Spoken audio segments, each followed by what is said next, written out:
Но да преминеме на темата, некако денеска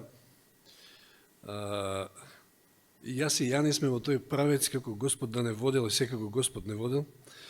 Тој ја имаше поуката, една прекрасна тема, би рекол, многу важна, и даде повеќе акцент на четвртокот преку неговата тема, затоа што и обично нема време да се опфати како последен ден од поуката, но јас сега ќе ги опфатам повторно претходните денови, од пред четвртокот, исто на таа тема. Верувам дека ќе потполниме некои работи, кои што можеби и нема време да се каже, наистина во некои теми на кои што треба да им се обране повеќе внимание. Гледаме Павле дека на самиот старт, кога се обраќа веднаш после поздравните зборови до коринќаните, им се обраќа на коринќаните и се насочува токму на темата на поделбите, на расколите кои што се случувале во таа релативно млада црква, така да има некои теми кои што наистина бараат повеќе внимание да им се обрне, така да ја решив на некој начин, некои работи може ќе се поклопат, меѓутоа се надевам дека ќе извлечеме многу убави поуки од ова. Значи, Коринската црква била една релативно млада црква, основана од Павле. Знаете, уште во првата поука или втората, мислам, спомнавме дека година и пол тој се задржал таму. И ја основа Коринската црква, значи, со свој пот, со своји солзи, молитви, така може да кажеме, значи, ја основал таа црква и после известно време, откако заминал и кога слуша што се случува таму, жалосно, но црква која што немала никаква напади од надвор, никакви прогонства, самата се распарчувала.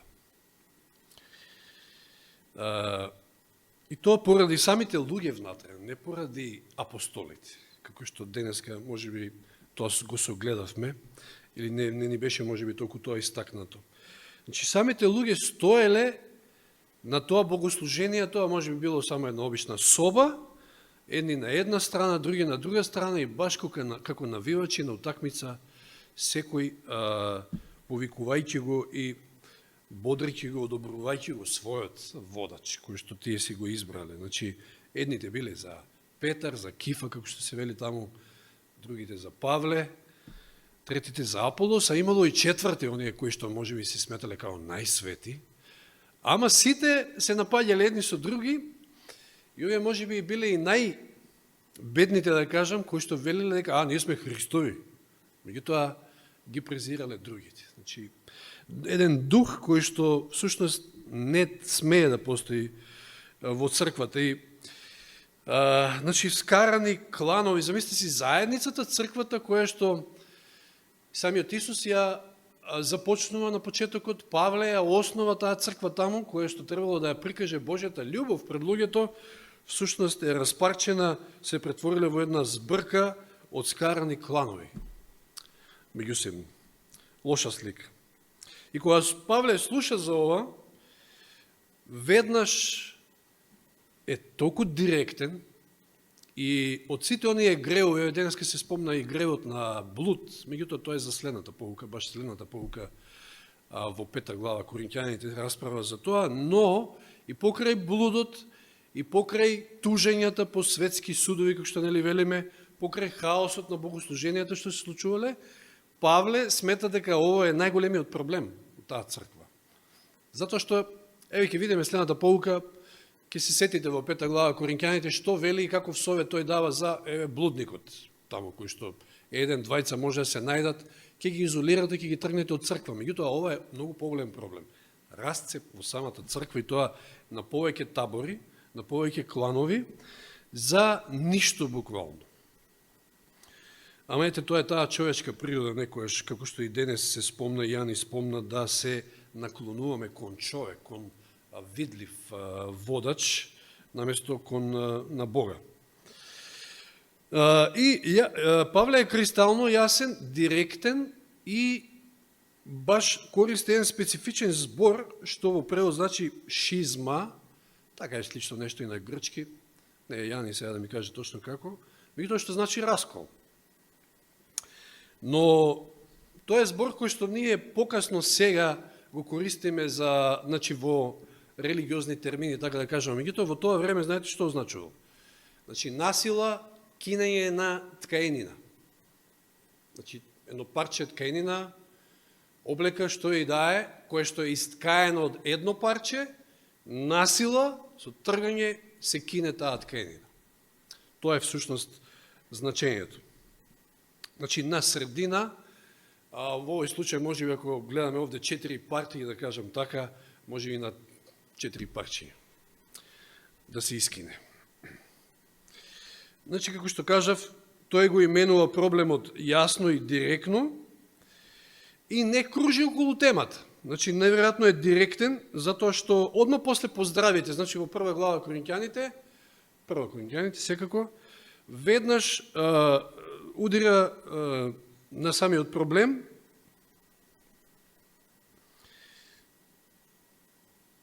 значи шизма, кинење на ткаенина. И навистина овде има нешто, речиси, нешто неподносливо. Ако се сетиме во Евангелијата, каква беше наметката, облеката што ја носеше Исус на крстот? Едноделна, баш едноделна, исткаена од едно парче. Едноделна, едноставно, не може да се подели, и затоа и римските војници многу биле посвесни, веројатно, од овие верници во Коринт, за таа негова облека да решат да фрлат жрепка, а не да ја кинат.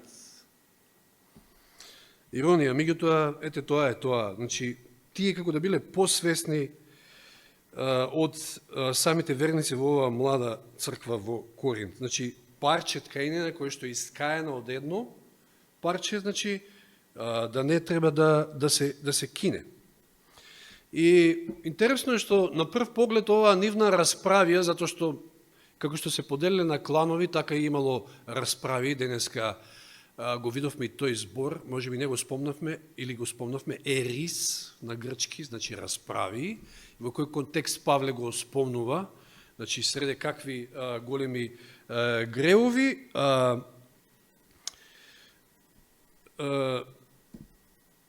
значи, изгледа како да овие расправи се имаат благородно потекло. Не како да се благородни, значи, затоа што, знаете, не се овие некои негативци, околу кои што се поделила црквата, Павле, Петар, Аполос, тоа не се негативците, туку напротив, тоа се многу позитивни личности, значи, хероите на таа прва рана црква. Да ги спомнеме, Павле бил основачот, како што спомнавме, на црквата во Коринт.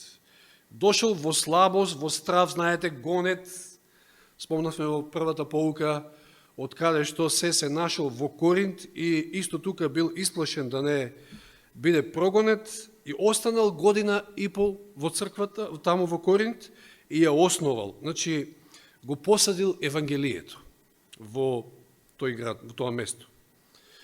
А знаеме и спомнавме каков град бил Коринт. Значи, навистина не било некое место кое што сите би можеле да отидеме. Знаеме како Јона избегал од задачата да отиде во Ниневија. Секако Коринт не може да го споредиме со Ниневија, меѓутоа сепак било, значи, едно тешко место за работа. Павле отишол тамо со свој труд, со молитва, со солзи, ја основа црквата, и тој може да се нарече кај нивниот духовен татко. Мнозина од нив тој лично ги крштевал, спомнавме денеска. Мислам дека во тие стихови, да. Дали двајца беа спомнати, како и да е, двајца се спомнати, може би имало и повеќе, значи ги крстил со собствени раци. Тоа е Павле. Го имаме Аполос сега. Кој бил Аполос? Бил сосема поинаква фигура, значи брилјантен, елоквентен говорник, потекнува од Александрија, знаеме која е Александрија, значи еден голем интелектуален центар со огромна библиотека, значи познат по научната дејност и така натаму. И еве што пишува за него, чисто да го спомнеме, Аполос, во Дела 18:24 се вели за него: а некој си јудеец по име Аполос, родом Александриец, човек красноречив и мощне упатен во писмата, дојде во Ефес. Меѓутоа, колку и да бил упатен во писмата, во делата на апостолите, Елен Вајд кажува дека сепак ја немал целата вистина, па се сретнал само со Акила и Прискила во Ефес. Подосна ќе оди во Коринт.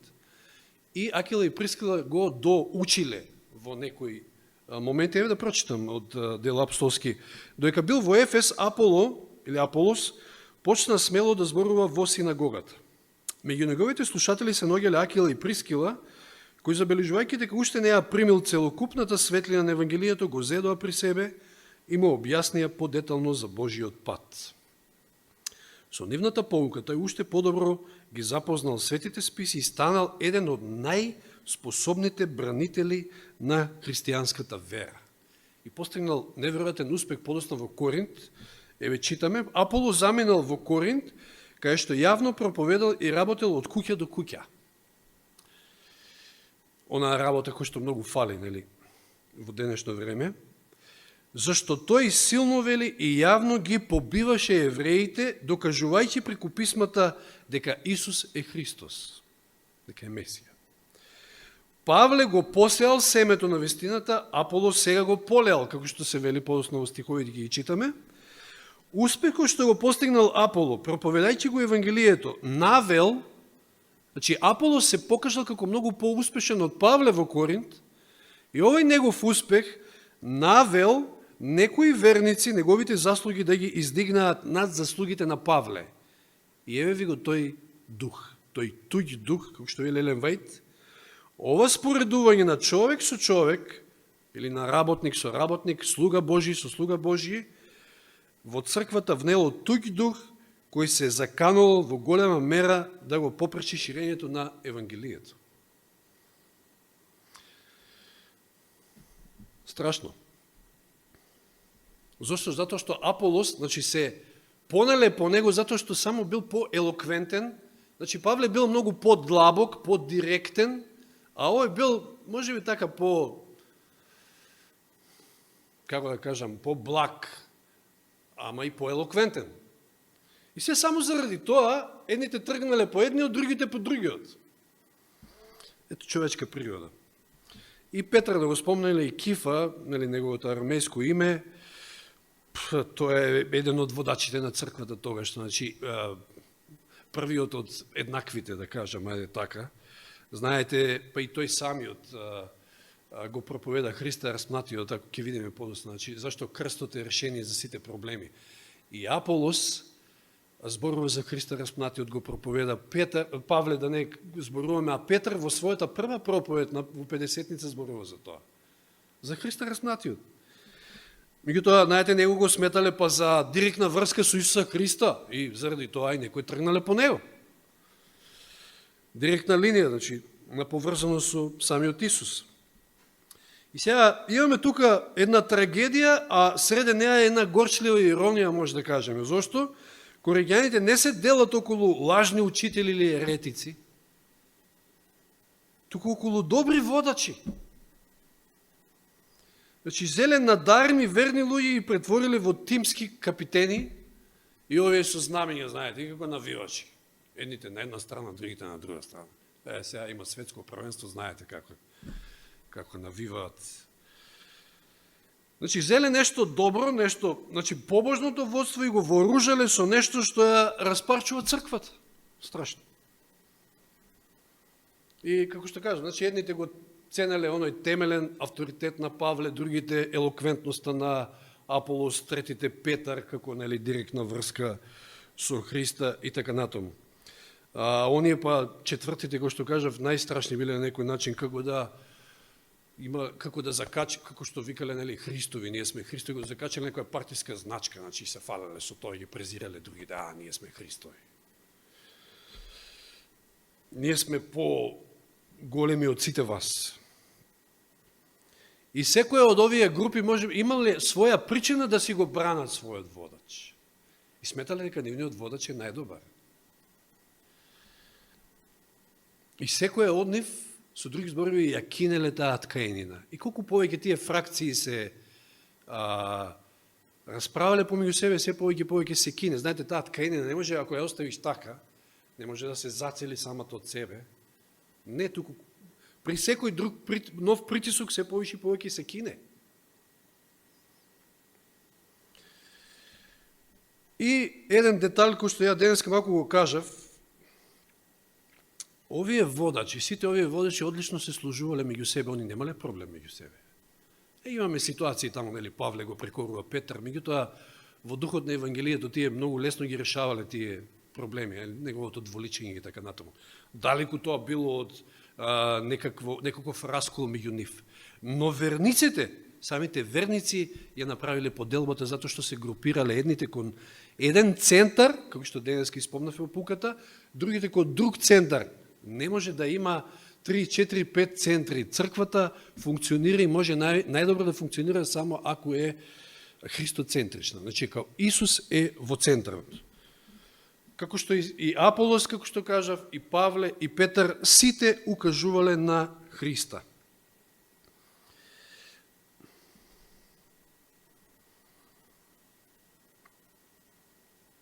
И самиот Коринт ја влошувал целата ситуација. Денеска мислам дека нешто спомнав, да. Значи, тоа бил град кој што бил обседнат со познати говорници. Тоа се случувало на дневно ниво, по тие плоштади или надвор на...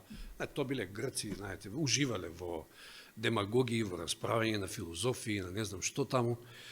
И секој си обожавал некој свој говорник. И буквално, како да имало надправар, знаете, меѓу нив, кој е најдобар, кој е најдобар оратор. Се сеќавам, дури имам и гледано во УГД или Универзитетот Гоце Делчев во Штип, има такви ораторски вечери се случуваат. И има интересни говори, јас сум гледал на некои од студентите. И веројатно тоа може би од таму негде превземано, од Грција, не знам, како и да е. Коринт се истакнувал со тоа, значи, професионални говорници патувале низ тој антички град, значи, држеле говори и придобивале миленици на своја страна. И тие, всушност, ова го пресликале во црквата. Нешто што не смеело. Значи, кој е подобар, кој има поелегантен настап, кој е поелоквентен, кој е по ова, кој е по она, и така се исподелиле. И сето ова влегло во црквата. И како што кажа, значи, Павле ги нарекува коринските фракции шизма, и тој воопшто не е нежен. Вели, вие сте, како да вели, вие сте таа облека која што се кине. Бевте искајани од едно парче, а сега се кинете.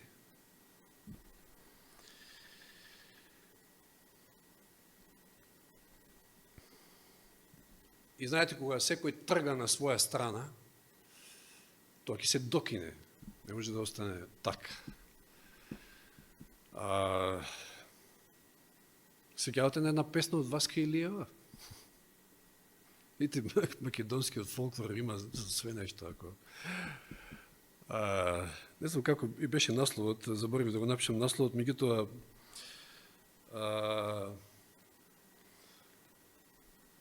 станува збор за некоја мома и за некоја момче, веројатно заинтересирано за момата, или не знам како да кажем, така некако песната вели, вчера појдов мила мамо на Бостано, може ке ви текне, сега да не ја пеам од тука, вчера појдов мила мамо на Бостано и некој ме фати мамо за Гердано.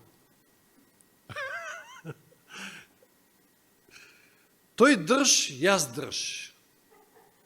Тој трга, јас тргам. Тој трга, јас тргам, тој на ваму, јас на таму. И што се случува? Се скина герданот, мамо, се скина герданот. А после фустанот доаѓа наред, па и фустанот се скинал, затоа што еден трга навака, еден трга натака. Тоа е последица едноставно на кога секој трга на своја страна. Значи, природна последица е тоа. И до овој збор шизма, значи Павле реди уште еден втори израз, го спомнав ерис. И спомнавме денеска, не се задржуваме толку на тоа, значи тоа се препирки, расправи кои што Павле ги реди среде пијанства, блуд, страстолюбие, зависти и така натаму. Денеска читавме некои од стиховите.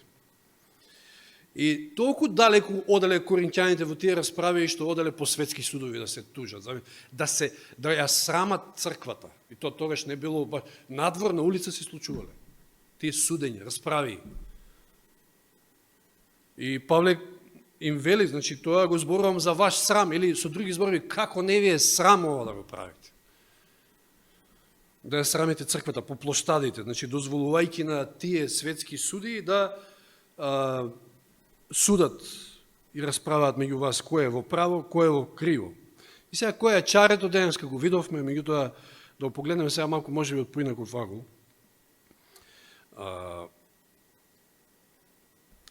Павле овде не е судија, не се поставува како судија и вели сега, оваа фракција е во право, оваа не е или вака или така. Не. Павле тоа не го прави. Значи тој не мери дали таборот на Павле или оној на Аполо има подобар аргумент, или пак ќе направите компромис, некако ќе најдете некоја средина и секи биде во ред. Не. Наместо тоа, тој поставува 3 прашања, кои што ја сосекуваат целата расправија во корен. Значи. И ја би рекол дека може би сите 3 прашања ги поставил на својата фракција, на оние кои што него го следат, ама ајде да кажеме дека првото е поставено до оние кои што го демек следеле Христос, и вели дали Христос се подели, ова дури и во лекцијата минатата сабота го спомнав. И кој е одговорот? Едно големо не. И потоа овие двете веројатно ги упатува на својата фракција. Дали Павле беше распнат за вас? Ова е вистинскиот лидер. Лидерот не собира околу себе, не он ги прекорил нив. Ова што го правите е многу погрешно. Значи, денеска и ја ни спомна, угледајте се на мене како што јас се угледав на Христа. Значи, Христос е целта, не јас. Дали Павле беше распнат за вас? Не, едно големо не, како не ви е срам. Па не сум јас тој кој што сум умрел за вас. Христос умре. И тоа е единствената жртва која што може да се спасиме, преку која се спасуваме. Или во името на Павле ли се крстивте? Во моје име ли се крстивте? Или се крстите во името на Отецот, Синот и Светиот Дух? Повторно ги насочува кон Бога, кон вистинското решение.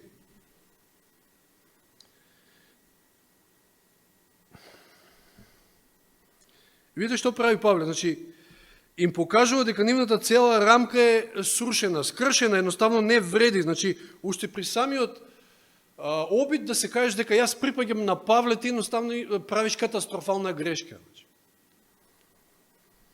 Подоцна, нели, видовме и утринава и Павле, вели, јас, и Аполос, и Кифа, на кого му служиме? На Христа. Сите ние сме Христови. А вие не делите, вие сакате да не поделите и да правите фракции околу нас.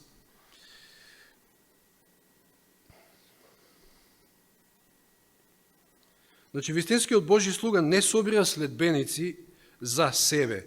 Тој постојано покажува подалеку од себе, кон единствениот кој вреди да се следи. Значи, дури и кога толпата е спремна и круна да ви стави на главата. И овде Павле неверојатно добро се држи и е доста директен токму кон, како што кажавме, кон таа негова фракција. Значи, проблемот во корен не биле ни Павле, ни Аполос, ни Кифа, туку самите верници. Биле многу незрели, како што денеска видовме, духовно незрели. Таа црква била црква во пелени се уште. Возрастни луѓе, ама замисли си возрастни луѓе во пелени, уште пиеле млеко. Ке видиме подоцна, ајде, може и нема многу време, но овој дел сакам да го спомнам, затоа што вели во 1 Коринќаните 1.10 Павле, 1 Коринќаните 1.10, браќа, ве прекорувам, ве замолувам, денеска го читавме стихот, во името на нашиот Господ Исус Христос, сите да зборувате исто и да нема раздори меѓу вас. И сега внимавајте, туку да бидете совршено соединети во еден ум и во една мисла. Овој израз совршено соединети е оној збор катартизо на грчки, како и да се изговара, збор кој што рибарите во тоа време го користеле за шиење крпење на своите мрежи. Исус кога ги повикува учениците, кога доаѓа кај Заведеевите синови, како ги наоѓа? Значи, заедно со својот татко, Јаков и Јован, ги крпеле своите мрежи. Значи, треба да одат на лов, на риболов, ама претходно што треба да се осигураат? Таа мрежа која што можела да се скине или од товарот на рибите, или од некој карпи, од ово, она, да не имаат дупки. Затоа што дупната мрежа што ќе фати? Еве Матеј 4:21, и кога отиде од таму, виде натаму други двајца браќа Јакова Заведеев и брата му Јована во коработ со татка им Заведеј, како ги крпат своите мрежи и ги повика. Значи, рибарот ја крпи својата мрежа затоа што има намера повторно да лови риби. И сега Павле им вели, вие треба да се закрпите, да се вратите во вашата правобитна положба. Значи, ова што он тој им го советува совршено соединување, не значи дека измислил некоја топла вода, сега нешто ново. Не, вие треба да се вратите во својата правобитна состојба, она во кој што треба да бидете. Цела мрежа, цела, таа тканина треба да биде цела. Како што Господ ја осмислил, ја искраел, како цела, црквата треба едно да биде. Штом веќе се раскинува, тоа е проблем. Значи, вратете се назад во правобитната состојба. Ако мрежата не се врати назад, ако не ја закрпиш, ако уште повеќе ја кинеш, оди лови па да те видам што ќе уловиш. Колку ќе има успех и црквата и надвор во евангелизирање или било што? Нема.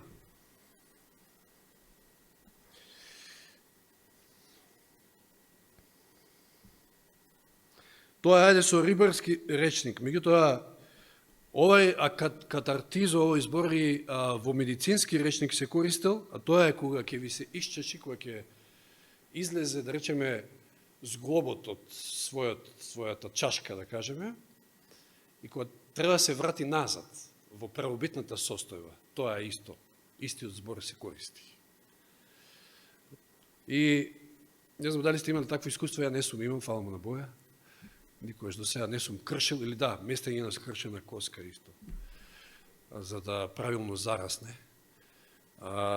Но тоа е болно, самото враќање, кога лекарот сака да ви ја намести. Ама многу по-болно ако не ви ја намести. Ако ја оставите така дислоцирана, нема да функционира целата рака, целиот екстремитет нема да функционира. Тоа е многу по-болно. И ќе ве боли цело време. Така да, на тоа Павле ги повликува. Вратете се во правобитната состојба. Може ќе биде болно, меѓутоа тоа е начинот. И за да се вратите во правобитната состојба, треба да гледате на Христа. Оставете ме мене, Петар, Аполос и така натаму.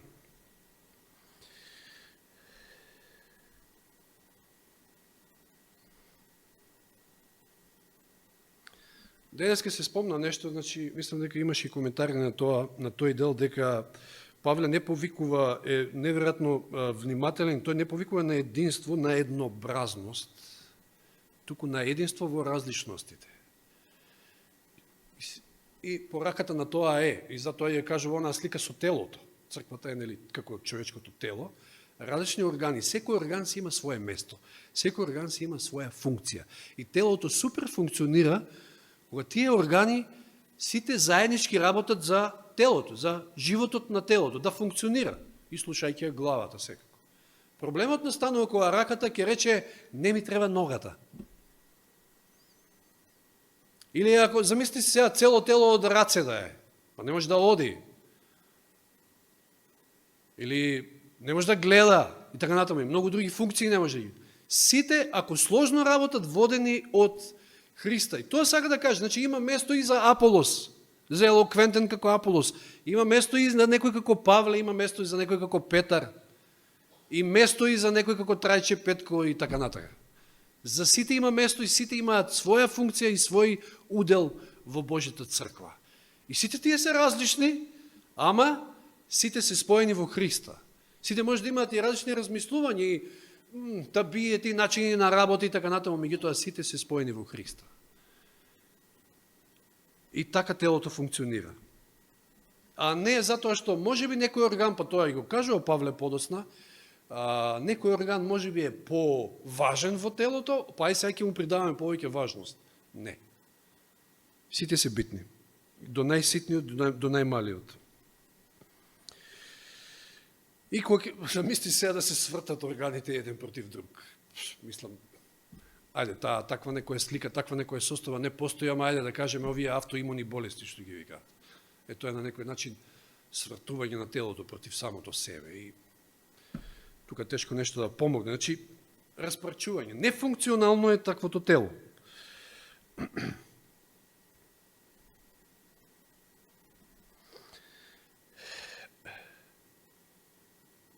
Ова само сакам да го кажем од овој дел и тука ќе привршиме и толку е времето, околу таа духовна незрелост. Значи, тука бил коренот на проблемот. Коринќаните биле се уште како деца во верата. Биле духовно незрели. Евреите, не знам дали ги читавме стиховите денеска, малку ги посочивме, ја ќе ги прочитам од ревидираниот превод, односно од динамичниот превод, Евреите 5:12 до 14. Видите колку е ова важно, суштински важно за секој верник. Ако е духовно незрел, кој хендикеп го има? Ајде да слушаме. Од 12 до 14 Евреите 5 глава. Веќе долго време сте христијани и досега требаше вие да подучувате други луѓе. Наместо тоа се уште некој треба вас да ве учи на првите лекции од Божјата порака. Од динамичниот превод читам. Уште сте како бебења што можат да пијат само млеко и не можат да јадат тврда храна. Не можат да ја соџвакаат. А тој што се храни само со млеко, во духовниот живот се уште е дете и не умее да постапува праведно. Како едно мало дете. Уште не знае што е право, што е криво. Што е лево, што е десно. Тврдата храна е за зрелите, за оние што со постојана практика го имаат извежбано чувството да го разликуваат правилното од погрешното и го извршуваат правилното. Знаете ли, ова е страшен проблем за еден верник. Значи, ако он е на млеко, ако е духовно незрел, од тука почнал проблемот, затоа почна да се делат, тој не може да разграничи што е добро, што е лошо. А камо ли па да постапи според доброто, да го направи доброто. Имате страшен проблем. И ако се обидете дори да му објасните, не, тоа е на млеко едноставно. Тоа е духовно незрел се уште. И ете ви ги проблемите, ете ги поделбите и до најситни детали и нешта, како што денеска Јани спомна. Значи, коринќаните се собирале околу своите омилени личности од иста причина, поради која што едно дете ќе се наклони кон еден од родителите или кон својата омилена играчка. Така испаѓа. И оди, земи му ја, или не знам, кажи му да му ја даде на другото братче. Не знам како е случајот со... Меѓутоа, тоа се мали деца. Значи, не пораснало доволно за да ја види целата слика. Не може да ја види целата слика. Значи, зрел верник може да ја цени елоквентноста на Аполо, длабочината на Павле и храброста на Петар, без да може да избере тим, да мора да избере тим. Ќе го цени и едниот, и другиот, и третиот. Сите тие се слуги Божи, или како што кажеме денеска, управители. Управители, а тоа се слугите кои што управуваат со туѓ имот и даваат сметка само пред својот господар. Само на крајот да кажам дека крстот е решение за сите конфликти и за сите проблеми, всушност е доказ и овој дел од коринќаните, затоа што групата која што се фалела со основачот на црквата, самиот Павле, тој ги упатува, самиот ги упатува на крстот, што вели, јас не сакам ништо друго да знам, освен Исус Христос и тоа распнатиот. За Аполос или за таквите елоквентни, па минатата полука зборувавме за тоа. Дека не треба многу човечка мудрост, елоквентност и било што кај крстот. Не, кај крстот, кога доаѓаме кај крстот, сите сме, тоа е нивелација се прави таму, значи сите сме еднакви. Петар исто така, го спомнавме, и тој го проповеда Христос распнатиот, и за онаа последна група, како што кажавме, онаа најдуховната кобајаги, замисли си тврдела дека го следи само Христос, доека гледала со презир на другите.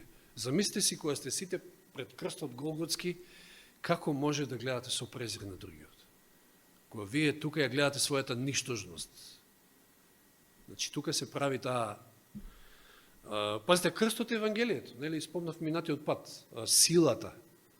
Некои го сметаат за безумство, другите за соблазна, ама за нас треба да е сила Божја. Што е силата Божја? Римјаните 1.16 Павле кажува, Евангелието е сила Божја. А Евангелието е и за грк, и за јудеец, не прави разлика, нема машко, нема женско, тоа е тоа. Крстот, сите ги срамнува, сите разлики, сите несогласици ги срамнува едноставно. Или, како што вели Елен Вајт, оправдувањето со вера, тука исто во центарот на таа наука е крстот, затоа што таа вели оправдувањето со вера е фрлање на човечката гордост во прав, значи порамнување со земја буквално. И затоа крстот е единственото решение за секакви несогласија. Нека Господ ни помогне да не дозволуваме да има вакви работи меѓу нас, затоа што навистина е само одлика на незрелост, на ништо друго. Слава нека му е. Амин.